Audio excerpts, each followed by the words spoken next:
Hey everyone, this is Dr. Drizzle and welcome to the National Parks Expedition Challenge.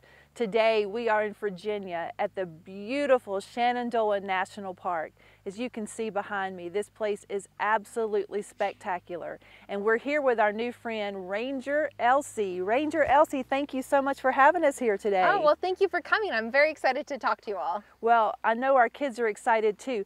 Let's go ahead and just get the elephant in the room out of there. There are a lot of gnats around here. So if we start doing this, they call that the Shenandoah. The Shenandoah wave. You know, you just, suddenly there's so many bugs you can barely see. So just kind of give them a little bit of a wave. And, you know, hopefully they'll think of that more as a wave goodbye rather than a wave hello.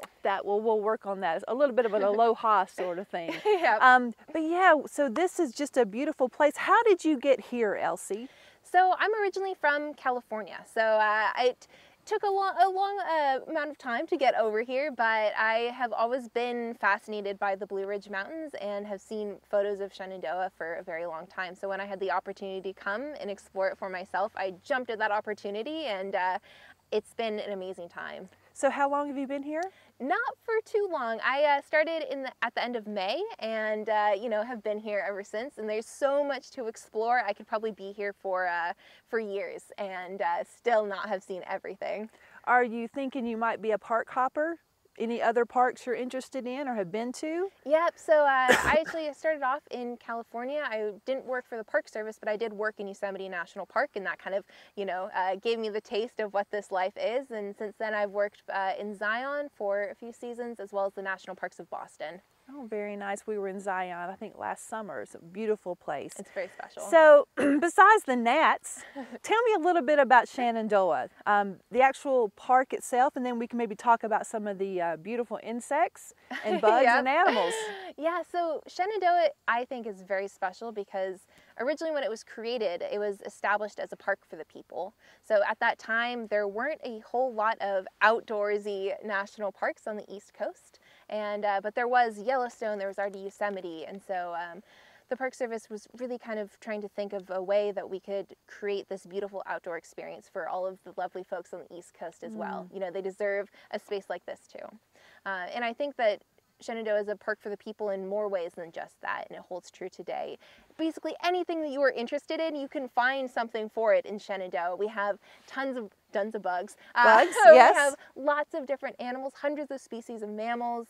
We have history, geologic history. Some of the oldest rocks here can be dated to 1.2 billion years old. Oh, wow. We also have hundreds of years of human history, 500 miles of hiking trails. Some of them are half mile, some of them, like the Appalachian Trail, goes all the way through the park. That's over 100 miles. So really, I think that Shenandoah has something for everyone. Yeah. And that's really what makes it such a great place. Well, what is your job? What do you do? So I'm an education ranger. So I work in the education department, and on a normal year that is bringing lots of students out into the park, and we'll learn about what's here. We'll be flipping over rocks and looking for bugs. We'll be learning about habitats and adaptations and water quality and ecosystems. Wow. And so, you know, that's what I love to do, because I was fortunate enough to grow up outside, essentially, and being able to share these wonderful spaces with all of those students and hopefully instill a sense of love and stewardship for both the parks and the outdoors is what I get to do. Well, that sounds wonderful. If we were just doing a little bit of exploring out in the woods around here, what animals may we come upon? Ooh, boy. So probably a lot of squirrels. We also have a large population of white-tailed deer, which are very beautiful to see. And a fun fact about them is that they kind of have this white flag as a tail. So if you startle them, they put that up, and it's letting all of their friends know that, oh man, something's coming. We also do have a very healthy population of black bear. So it's not uncommon to be either driving along Skyline Drive or hiking and see a bear over there. You know, a lot of people are very nervous about seeing bears, which is fair. They are large animals and predators, but they're not really too, you know, interested in looking for humans as a tasty snack. Right. So if you see one, just let it know that you're there. Maybe just say hi, give it a big clap, and then it should run away. Which means we probably shouldn't be feeding those animals, Oh, right? no, most definitely not. So something that we really ask all our visitors to do as well is leave no trace. And so that means that you dispose of all of your trash properly, and all of the wildlife here is wild. So that means it needs to be able to look for food on its own and not expect handouts or any sort of, marshmallows from campers or from hikers. Is there a favorite spot here in Shenandoah that's kind of special to you already? Ooh, man, that's a good question. Honestly, I think where I'm standing right now, with this beautiful view, it's really hard to beat. Another one of my favorite hikes is Mary's Rock, which is a little bit south, and you get to hike up and you get a beautiful view of the valley. So that's really lovely as well. In a year where we don't have so many challenges, what is the number of people that come here? What is the attendance? Yeah, so on average we have about 1.2 million people who are coming here every year, and a lot of them are actually coming around now for the fall colors.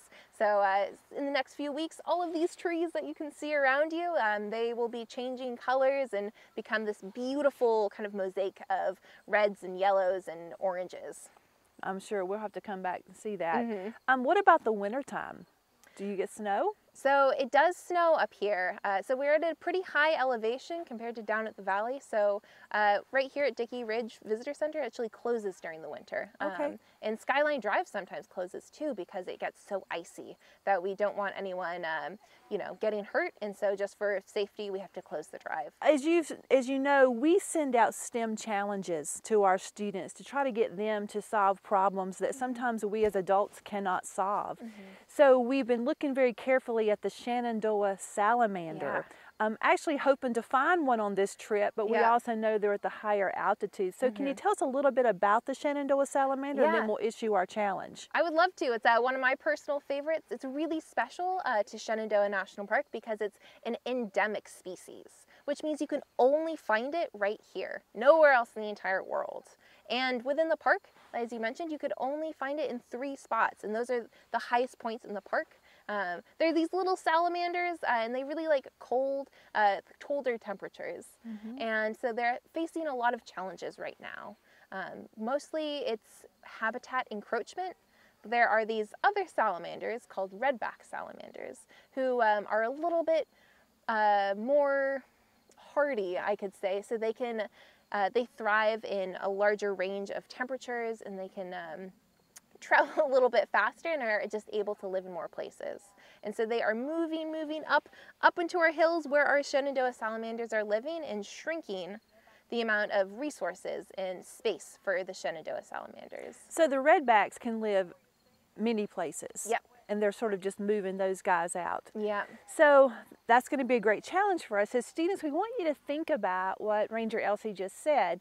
What can we do to help protect those Shenandoah salamanders? Because as you've heard, they're only here. You can only find them here, which means if they get run out, they're not going to live anywhere else. So would it be building traps for the redbacks? Is it working on education to people to sort of teach them to be on the lookout for that?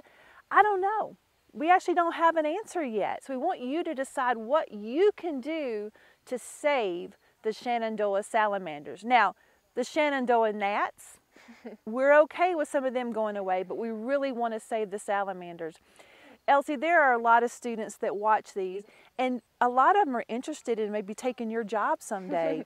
What can you encourage them to do now that would prepare them for a life in the national parks? And you can just tell them right there. Yeah, so really what I think the best thing to do is get outside and explore. Find something that you love and then go and study it.